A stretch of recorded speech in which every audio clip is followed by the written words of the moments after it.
wasn't a good time to wander about. Hamilton was still out there.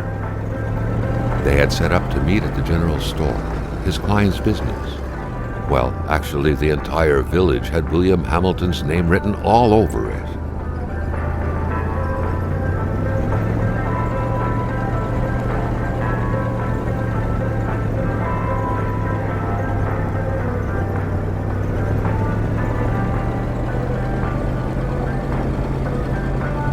When the roads were bad, muddy, or snowed in, it was customary around these parts to close them off.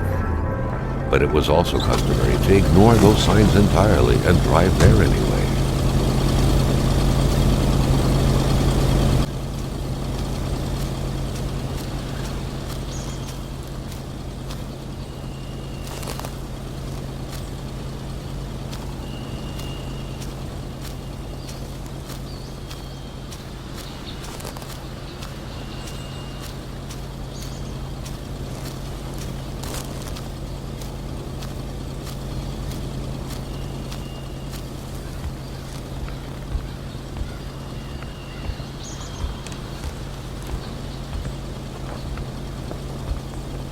Emperor Duplessis, in spite of his conservative agenda, did a good job in colonizing the rural north, which helped to reestablish the region as an integral part of the province of Quebec. The blue fleur-de-lis could be seen fluttering in the wind here and there, taunting the red Canadian flags on the other side of the province's boundaries.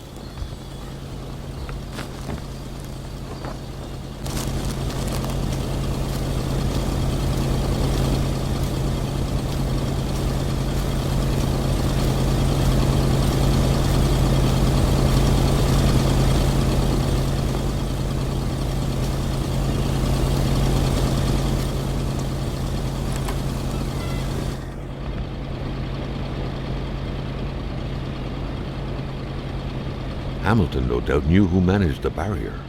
Carl wanted to give him a call, but that would have been too easy though, as sure enough the line was acting up.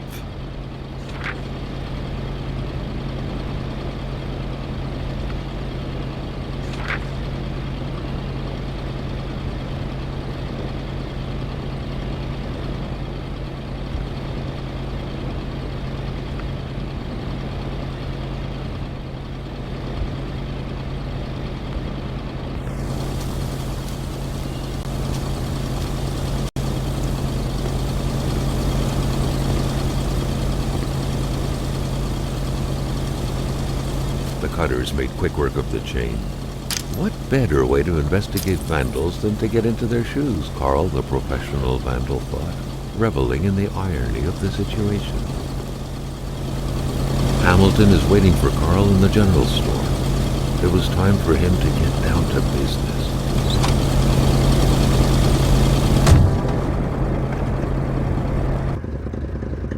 William Hamilton enjoyed a lavish country house built in the very heart of the northern forests. Not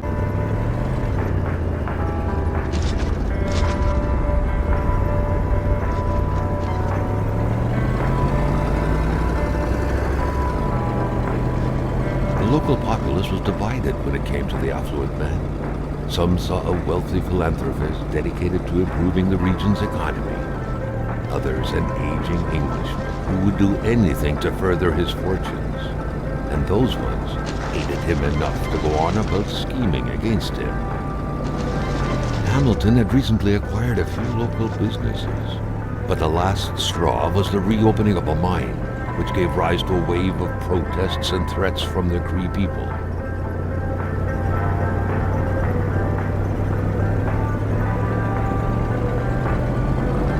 Given these circumstances, Carl reckoned that a good number of people must be feeling compelled to oppose Hamilton in one way or another. So far, only the industrialist's house had been a target, but soon enough, Carl thought, the target would become the man himself.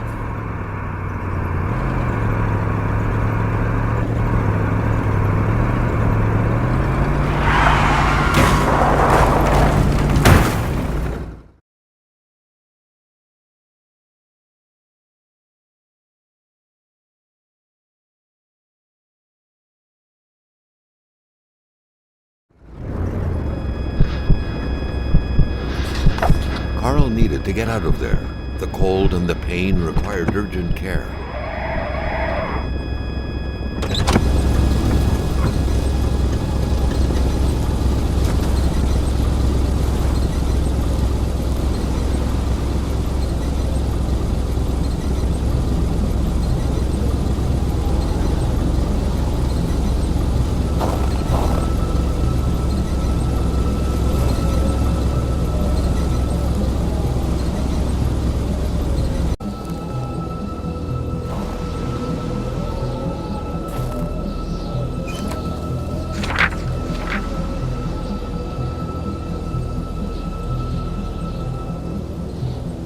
It was so cold. Already Carl did not feel his toes anymore.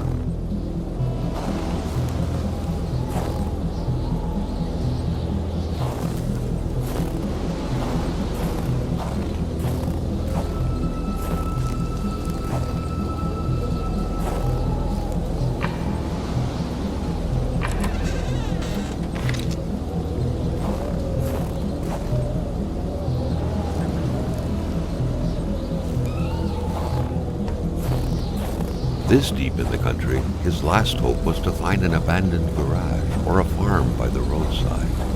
His life depended on it.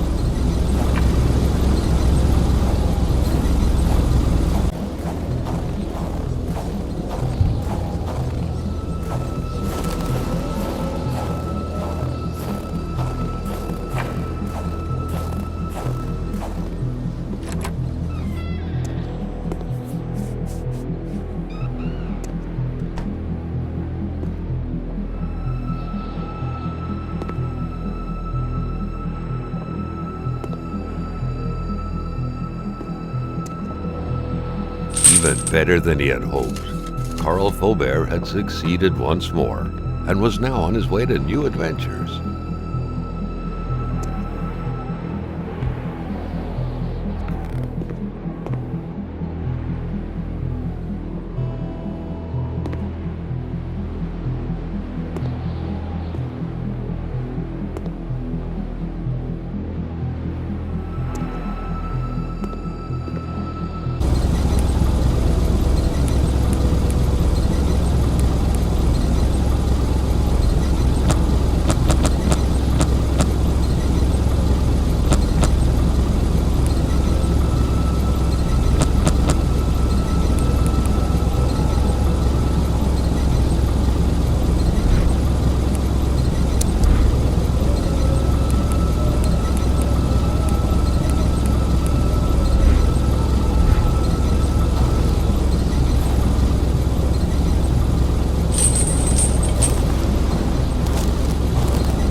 Spread out on a few acres of untouched forest, bellowing caribou, everlasting snow, and undefiled lakes. The Manistan region was no tourist hub. It was said to have been populated for millennia by Cree people, and ever since the industrial era, by the metal mining industry.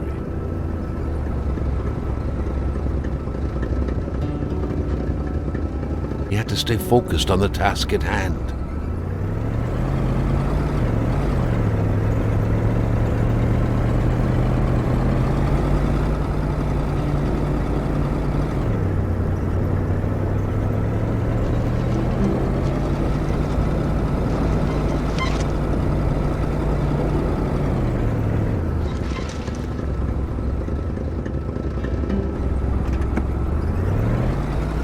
Convict Bedard had without a doubt been the closest man in the village to William Hamilton, otherwise known as Uncle Willie.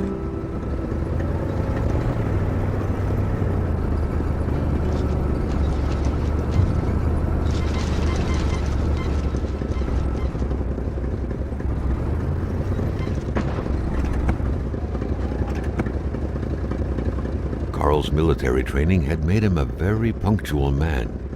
Being late to his meeting with Hamilton was out.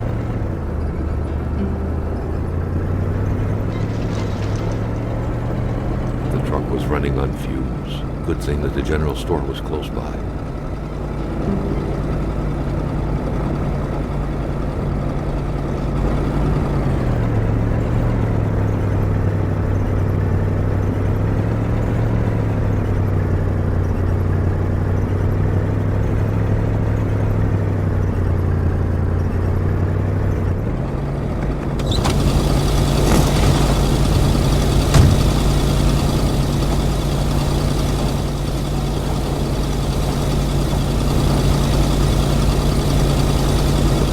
Surrender their divine nectar so easily. In all likelihood, they had to be switched on from inside the store.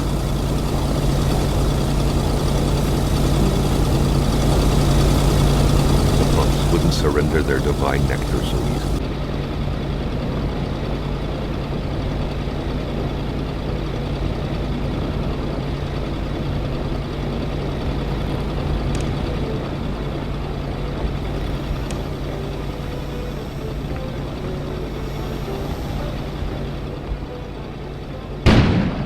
An explosion suddenly occurred outside.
Who would receive the box later on.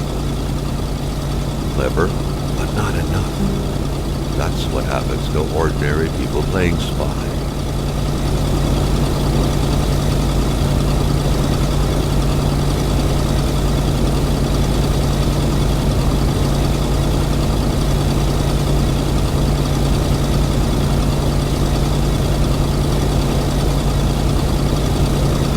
The Polaroid, Carl's long-standing and faithful ally, has seen a share of husbands caught red-handed cheating. There's always something out there waiting to be snapped away. The milkman had to drive by every week to fill the bottles. The fresh milk indicated a recent visit.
Jumping from that height was akin to tempting death. Perhaps that man on the snowmobile had seen enough of this world already.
Vision problems, the eye patch was the way to go.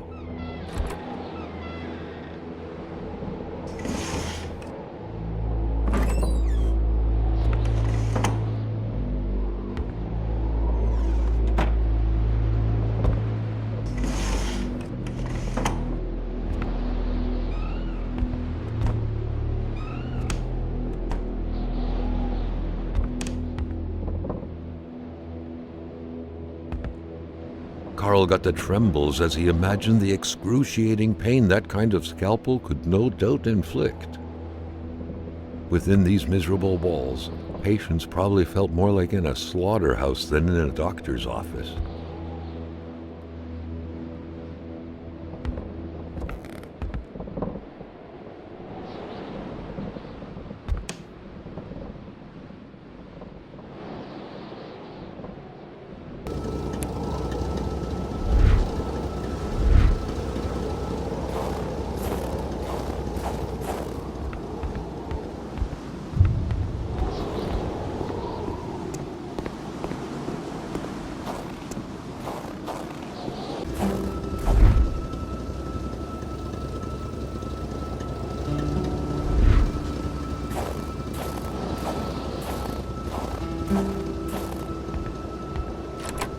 Tu m'amènes un bon galon de caribou, puis on devient amis. Sinon, mon petit gars, tu sors avant que je te sorte.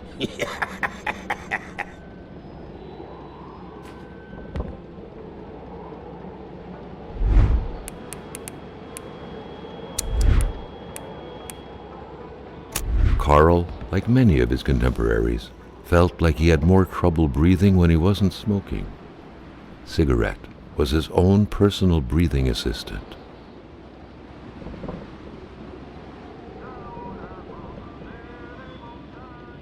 Vois que t'as pas mieux à faire.